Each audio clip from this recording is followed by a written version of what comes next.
That's right. As soon as I start recording, let's scratch my head. Uh, Okay. all right. Hey everybody, I'm Andy and this is Joe and we are here to help you with stuff. Go ahead, Joe, introduce yourself. Hello, everyone. I am Coach Joe. I'm a transformational results coach. I help bring passion, purpose, and presence to your professional or personal life, or both. Nice. I like that. I like that. Well put.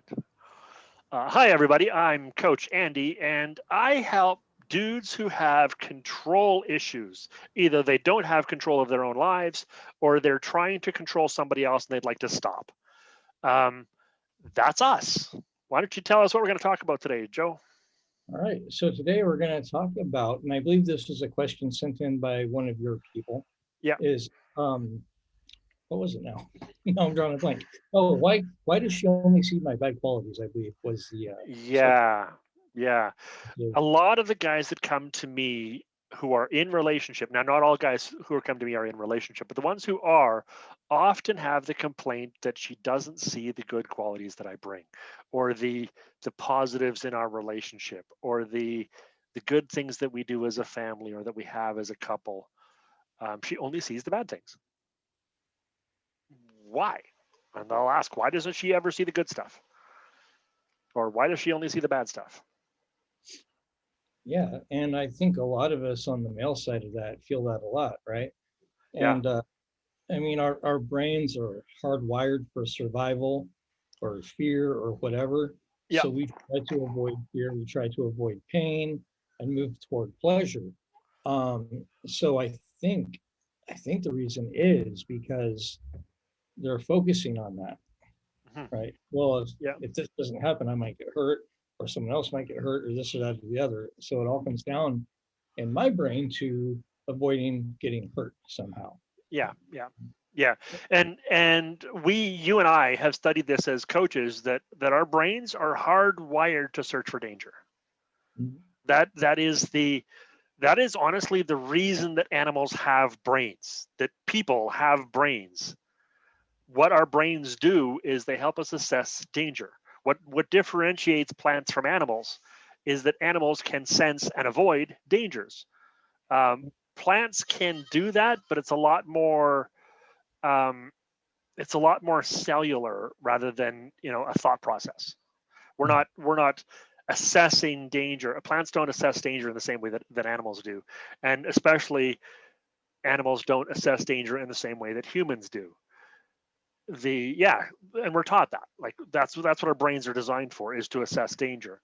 Now, of course, in an instinctual level, that's to stop us from getting eaten by saber-toothed tigers and run over by mammoths and that sort of stuff, which aren't so much of a danger anymore, in our modern days. um, Yeah. However, we are still hard coded to look for dangers. We are still hard coded to look for, the car that might run us over, the person that might kill us, the the dangers in our modern environments, like our carbon dioxide in the air, or the polluting of the oceans. We're hard coded to see those things as dangerous and potentially harmful to our own lives and the lives of those we love. Mhm. So we avoid those things. And Right. on a personal level, women and men are hard coded to see the bad things. Mhm. My easy answer, my short answer to these guys is she sees the bad things in you for the very same reason that you're asking me that question. You see the bad things in her. If you Mhm. only saw the good qualities in her, you wouldn't see that she only sees the bad qualities in you, because that's a bad quality that you don't like. Right. So, you know, we are, as humans, hard coded to see the dangers, because those dangers could, if we follow them down the rabbit hole far enough, lead to serious harm or death. And that's what Right. we fear. Yeah. We fear loneliness. We fear um, um, physical danger. We fear emotional danger. We fear rejection.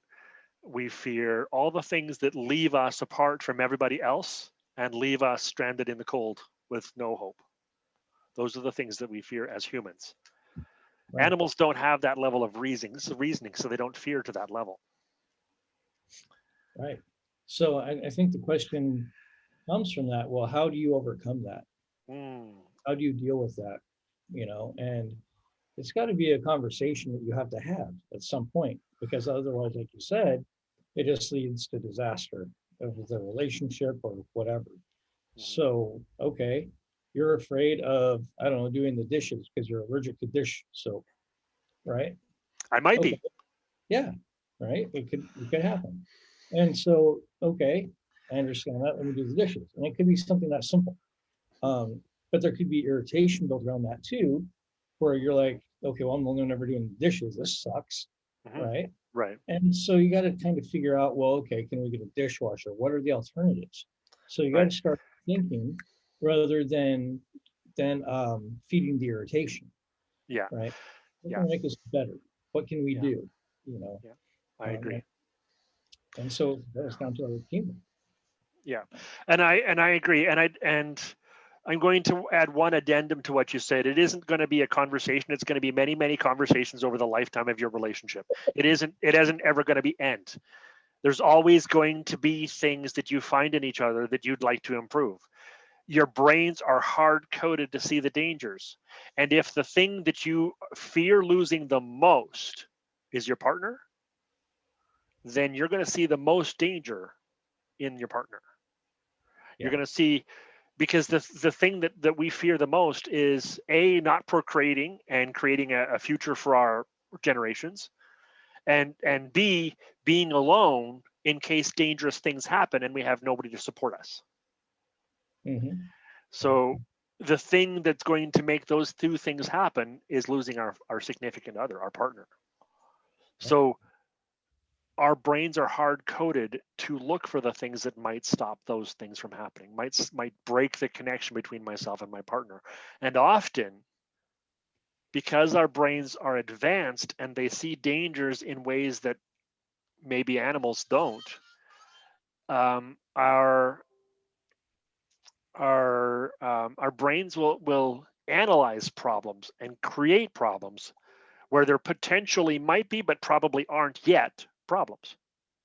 In other words, my girlfriend or wife or significant other might be worried that I'm talking to another lady, not because she cares that there's another lady on the planet, but because she cares that she might lose me to this other lady. She feels threatened by my communication with this other lady, and she doesn't trust that I'm hers and only hers. Now, that might come from her insecurities or my past actions or a combination thereof, but it is a fear, right? And that's, like you're saying, that's where the conversations come in. It's not just about, all right, honey, I'm not going to leave you. I'm yours forever. It's going to be dozens and dozens of conversations that lead up to that help with that where we talk about those fears, we put them out front, and we address them directly without brushing them away, without negating them, and without dismissing them. They are real. They do get to count, and they mean something for both of us. Right. I mean, no matter how big or how small the fear or the concern is, it needs to be addressed. If you and not discounted. Yeah, I mean, if you squash that fear, you dismiss it, then that person holds on to that. Irritation builds, resentment builds, and before you know it, there's what I call relationship cancer happening. Yeah. That's just not something that anyone should have to go through, in my opinion. That's right. And I say that because I went through it. So, yeah, you've got to constantly. I did my share of that too. Yeah, we both did for sure. Yeah, you've got to constantly and consistently build the relationship muscle. So, don't disregard anything that your partner's saying, because you don't know how important it is to that other person. And we might just be like, oh, okay, yeah, that's fine, whatever. But to them, we just slapped them in the face, not even meaning to, but we're preoccupied by whatever it is we're doing. And we just need to sit down and STFU and listen. Yes. And that's it. Just that simple. Yes. Sometimes you don't even need to respond. You just need to simply hold space and listen. Yeah, and that's important. A lot of people, and I want to address this in two different directions. A lot of people don't know how to just sit and listen. They want to fix. Mhm. And when we hear somebody complaining about something, especially if it's directly involving us, we want to make that go away. We don't like having that conflict in our lives. We want to make that problem go away. So we want to fix it. And oftentimes fixing it means that we demand that they rethink their position and they just understand my position, when that's not what fixing it looks like. Right. Fixing it looks like coming together as a couple, coming together and sharing, connecting hearts and minds and opinions and thoughts and feelings, connecting and sharing. That's what connection looks like. That's what love looks like, and that's what relationships do. Another thing I wanted to address is that men are often accused of wanting to fix versus listen. Mhm. And what I've discovered in this coaching journey is that, first of all, most of the people in the coaching industry are women. There's only a small percentage of us that are men, and almost all the women admit to not listening to their partner but wanting to fix instead. So it Mhm. isn't an exclusively man issue. It is historically spouted as a man only issue, but women do it just as often as men do. So whether you're a guy or a girl listening to this video, don't just say, oh yeah, that's something that men do. Consider yourself. How much do I sit and listen and let the person have their feelings, feel whatever they want to feel without judgment, and and offer whatever it is they're asking for? Not try and fix it in my way, not try and ask them what they need me to do, because often they don't need me to do anything besides what I'm doing right now. Just listen. Like you said, Mhm. sometimes all we have to do is listen. Now, there is an active listening and a passive listening. You can listen actively, as in what you and I do on these conversations. We do kind of nod back and forth. We do kind of respond to each other. When I say something, you say something related to what I say. When you say something, I say something related to what you say. That's active listening. Right. Passive listening is I'm listening so that I can figure out what I'm supposed to say to the accusations you're giving me, Yeah. right? How I'm Reaction supposed to versus respond. Yeah. yeah. It's reaction versus responding. Yes. Yeah. And reaction versus responding. And responding is not judgmental. You don't have an opinion of their thoughts and feelings. Mhm. You connect to them, understand them, and try to understand them more. That's what active listening does. Yeah. Try And and you see got, their point of view. yeah, you take your judgments, your opinions, your egos, and you just throw them out the window. Because more often than not, if you go in with those things, it's not going to be a great conversation with Right. the other person. It might be great for you until you hear the other side of it, and now you're in trouble for Yeah. whatever.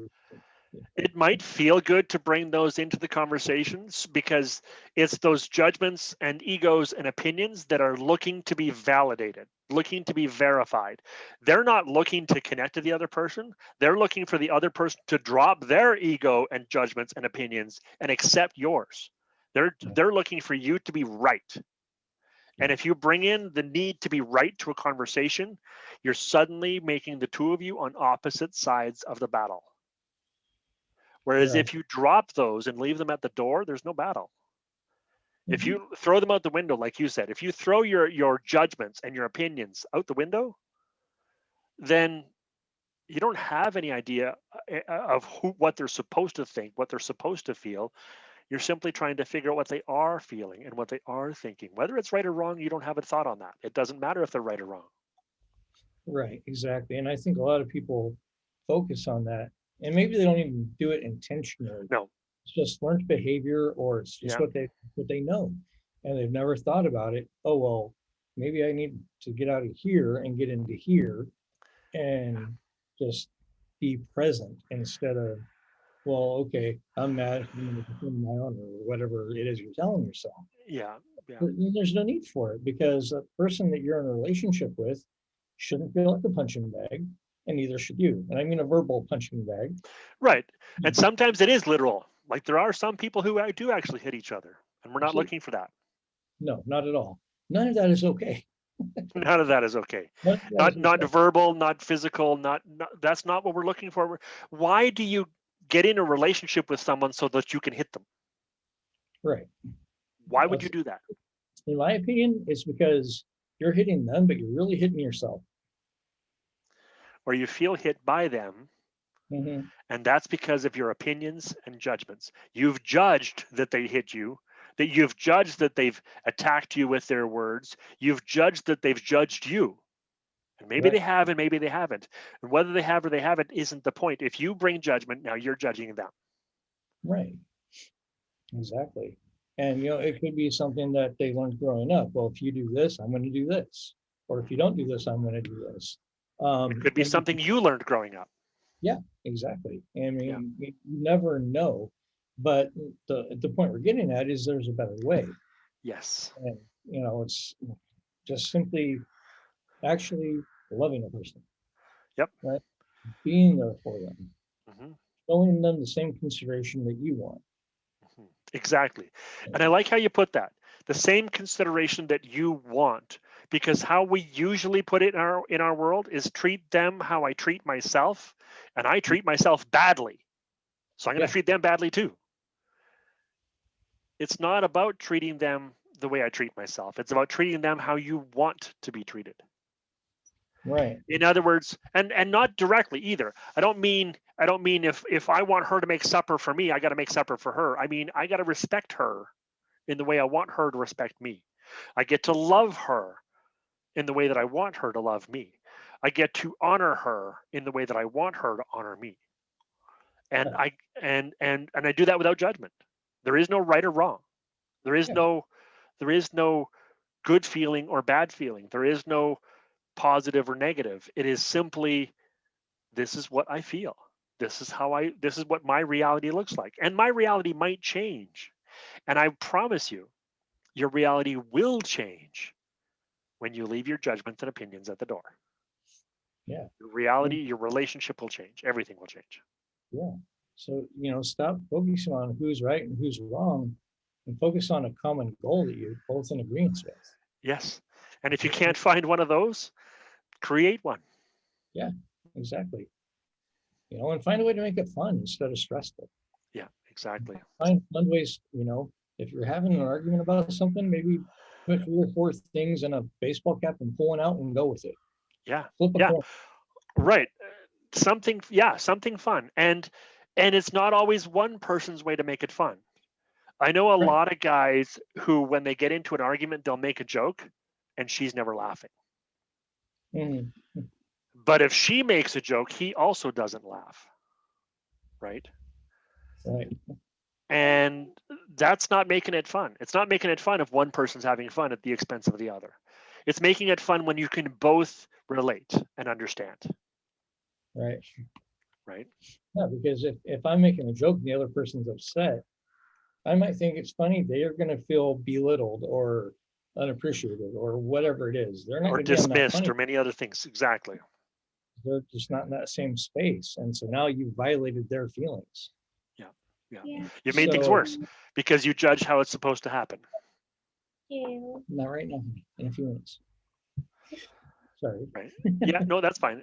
You judge how it's supposed to happen. And that's what creates the conflict in the first place. She doesn't see your good qualities because she's coming to you with her judgments of what's supposed to exist, what's supposed to happen. And you're coming to the conversation with your judgments about how she's supposed to see you, about the good things she's supposed to see. Because I promise you, if she's with you, she sees good things. Yeah, absolutely. If you're with her, you see good things. But just because that's not all the things that she talks about, just because that's not the things that she shows or shows up for, doesn't mean that she doesn't see them. There's more conversation required for the things that people see are dangerous than there is conversation required for the things that we like about each other. I don't need to fix the things we like.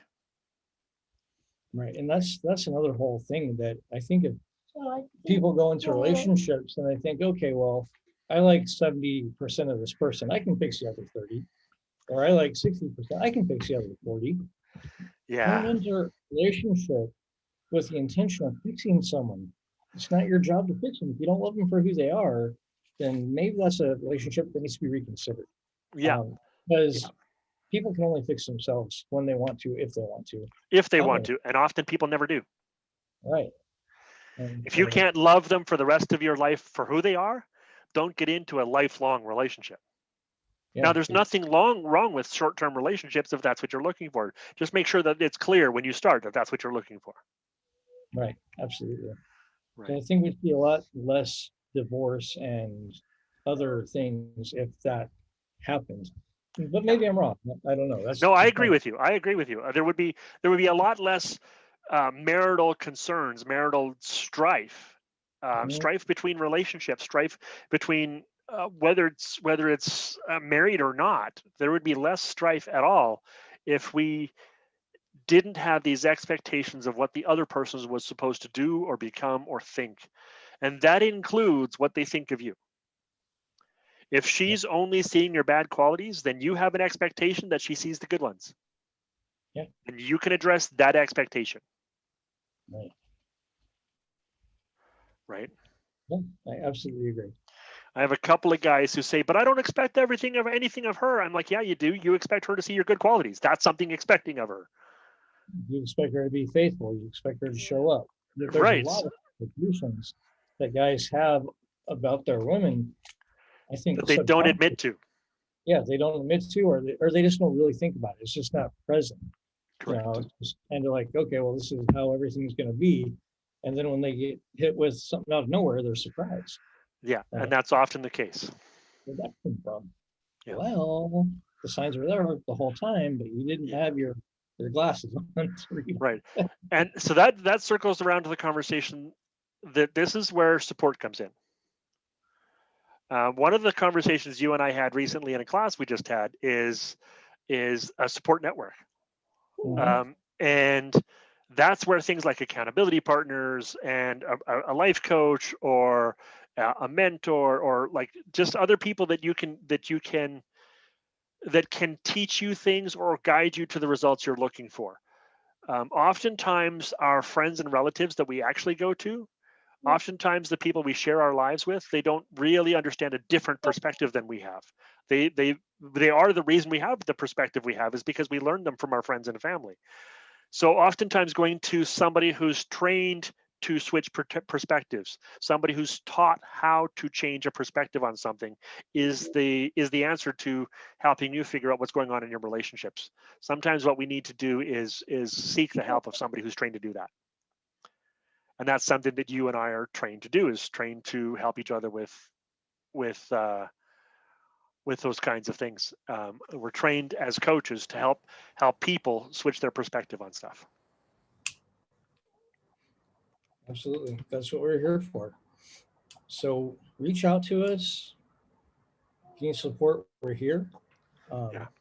If something we've said has resonated with you, check in with yourself on that. Ask yourself why that resonates with you.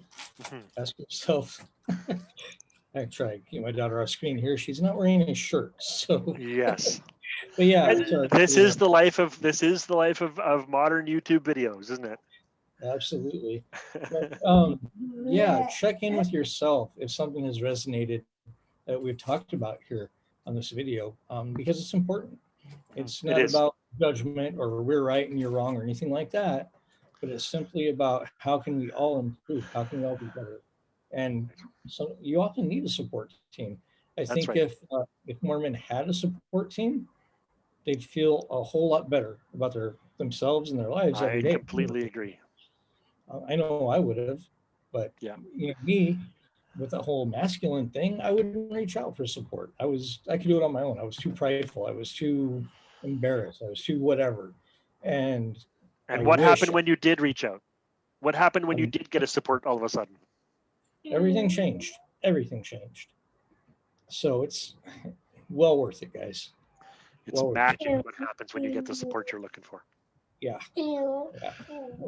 All right. Well, this I think that wraps it up for this topic. I think we've wrapped around the conversation enough times. What do I do when my girlfriend doesn't see my good qualities? Well, first, ask yourself why you expect her to. And second, ask for help in helping you see what she's seeing. We can do that. All right. Thanks a lot. I hope this was helpful. And if it was, like the video and subscribe to the channel, and we can see you on the next video. See you everybody.